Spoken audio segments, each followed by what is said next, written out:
അല്ല, അതിനകത്ത് പ്രാഥമികമായി ഞാൻ അപകടസ്ഥലം നടന്ന ഫ്ലോറിൽ, അതായത് 10ാം വാർഡാണ് ഞാൻ പ്രധാനമായും നോക്കിയത്. 10ാം വാർഡിലെ വടക്കേ അറ്റത്തുള്ള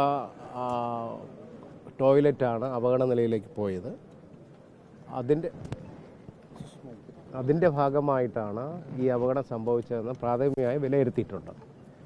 ആ സ്ലാബുകൾ താഴേക്ക് അടർന്നു വന്നതിൻ്റെ ഭാഗമായി 14ാം വാർഡ്, തൊട്ട് താഴത്തെ നിലയിലെ 14ാം വാർഡിലെയും 11ാം വാർഡിലെയും ഗ്രൗണ്ട് ഫ്ലോറിലുള്ള 11ാം വാർഡിലെയും സ്ലാബുകൾ പൂർണ്ണമായും തകർന്ന നിലയിലാണ് ഇപ്പോൾ കാണപ്പെടുന്നത്.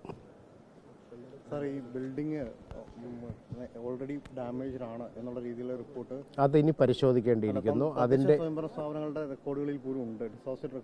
അത് ഈ അന്വേഷണത്തിൻ്റെ ഭാഗമായി ഞാൻ അതും കൂടെ പരിശോധിക്കും. എത്ര വർഷമായി എന്നുള്ളത് പരിശോധിച്ചിട്ട് ആയിരിക്കും ബാക്കി തീരുമാനിക്കും. സാർ, ഏതൊക്കെ വാർഡിൽ നിന്നുള്ള എൻട്രിയാണ് ഇവിടേക്ക് റെസ്ട്രിക്ട് ചെയ്തിരുന്നുള്ള തീരുമാനം? ഇവിടെ ഒരു വാർഡിലേക്കുള്ള എൻട്രി റെസ്ട്രിക്ട് ചെയ്തിരുന്നില്ല.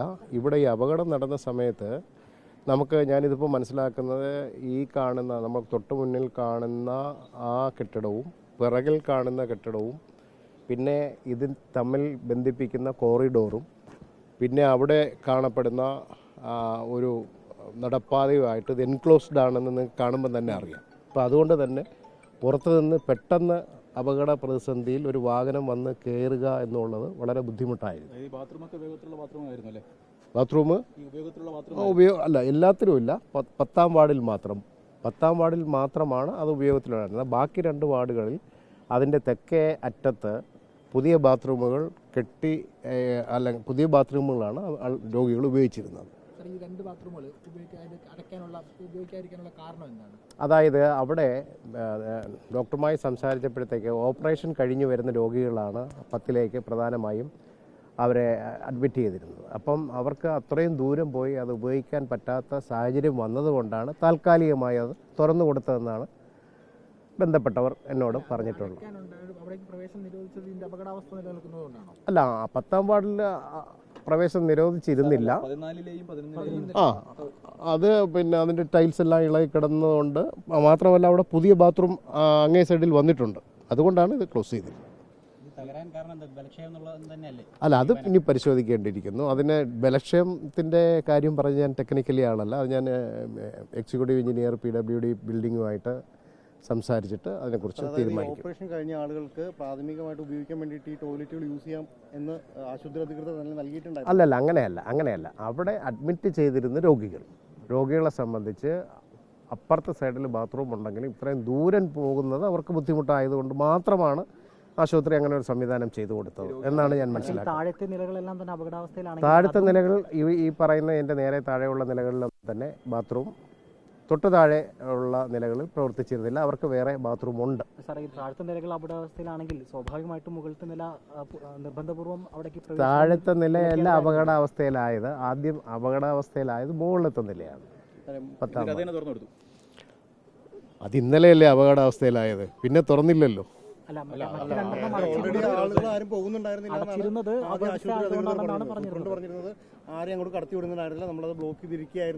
അതെ, ബ്ലോക്ക് ചെയ്തിരിക്കുകയായിരുന്നു. സൂപ്രണ്ട് പറഞ്ഞത് 100% സത്യം തന്നെ. 10 മാത്രം, മറ്റത് ഓൾറെഡി ബ്ലോക്ക്ഡ് ആണ്. സൂപ്രണ്ട് പറഞ്ഞത് സത്യമാണ്. പക്ഷേ രോഗികളുടെ നിരന്തരമായ ആവശ്യം, അവർക്ക് ഇത്രയും ദൂരം പോകാനാണ് അടുത്ത ഏതോ ഒരു ദിവസങ്ങളിലാണ് ഇത് ഓപ്പൺ ചെയ്ത് കൊടുത്തത്.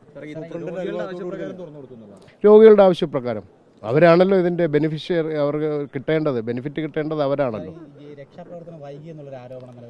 ഒരു കാരണവശാലും ഇല്ല. കാരണം ഇതിനകത്ത് നിങ്ങൾ കാണുന്ന പോലെ തന്നെ ഇതിനകത്ത് ഈ JCB അല്ല ഇന്നലെ വന്നത്, ഹിറ്റാച്ചിയാണ്. ചെറിയ സാധനങ്ങളാണ് വന്നത്.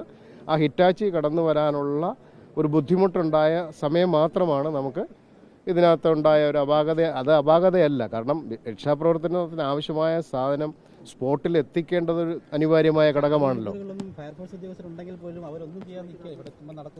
അല്ല,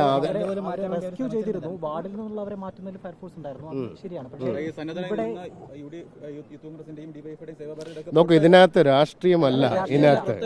മനസ്സിലായില്ല, ഇതിനകത്ത് എന്താണ് സംഭവിച്ചത് എന്നൊരു അന്താളിപ്പ് എല്ലാ അപകടം നടക്കുന്ന സ്ഥലത്തും ഉണ്ടാവുമല്ലോ. അത് തിരിച്ചറിഞ്ഞാലല്ലേ ബാക്കി രക്ഷാപ്രവർത്തനങ്ങളിലേക്ക് നമുക്ക് ഇടപെടാൻ പറ്റുള്ളൂ.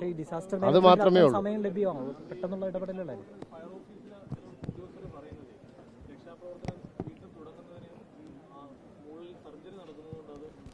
അല്ല, അതൊക്കെ തെറ്റായിട്ടുള്ള അവർ അങ്ങനെ ഒരു വർത്തമാനം പറഞ്ഞതായിട്ട് എൻ്റെ അറിവിലില്ല.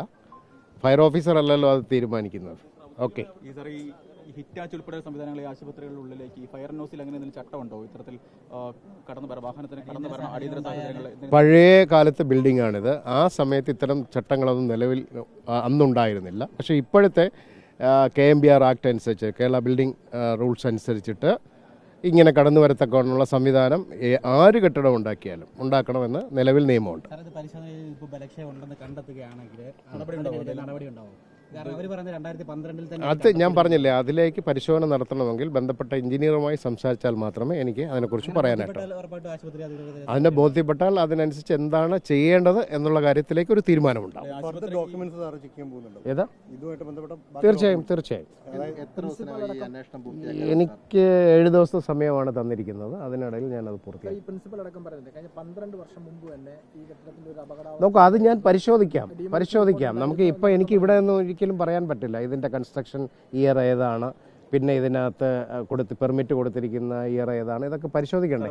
പരിശോധിക്കാതെ എനിക്ക് പറയാൻ പറ്റില്ല. സാർ വേറെ കാര്യം, ഇപ്പോൾ ഈ അപകടം നടന്നുകൊണ്ട് ഈ ഭാഗത്തുള്ള ആളുകളൊക്കെ മാറ്റുന്നു, ബാക്കി സംവിധാനങ്ങളൊക്കെ മാറ്റി. അല്ല, മുഴുവൻ ആൾക്കാരെയും മാറ്റി കഴിഞ്ഞു. കാലത്ത് തന്നെ പണിതെഴുത പല ഹോസ്റ്റലുകൾ ഇവിടെയുണ്ട്. അവിടെ ഇപ്പോഴും പിള്ളേർ പഠിക്കുന്നുണ്ട്. അപ്പോൾ അതുമായി ബന്ധപ്പെട്ട് നോക്കുക, ഇതിനെക്കുറിച്ച് വിശദമായൊരു മീറ്റിംഗ് ബഹുമാനപ്പെട്ട മിനിസ്റ്ററുടെ ഒക്കെ നേതൃത്വത്തിൽ നടത്താനായിട്ട് ഇന്നലെ തന്നെ തീരുമാനമായിട്ടുണ്ട്. അപകടാവസ്ഥയിലുള്ള കെട്ടിടങ്ങളെക്കുറിച്ച് ഒരു പുനഃപരിശോധന ഉണ്ടാകും എന്ന് തന്നെയാണ് വിശ്വസിക്കുന്നത്. ജില്ലയിലെ മുഴുവൻ കെട്ടിടങ്ങൾ ഈ നമ്മുടെ മെഡിക്കൽ കോളേജുമായി ബന്ധപ്പെട്ട ആദ്യം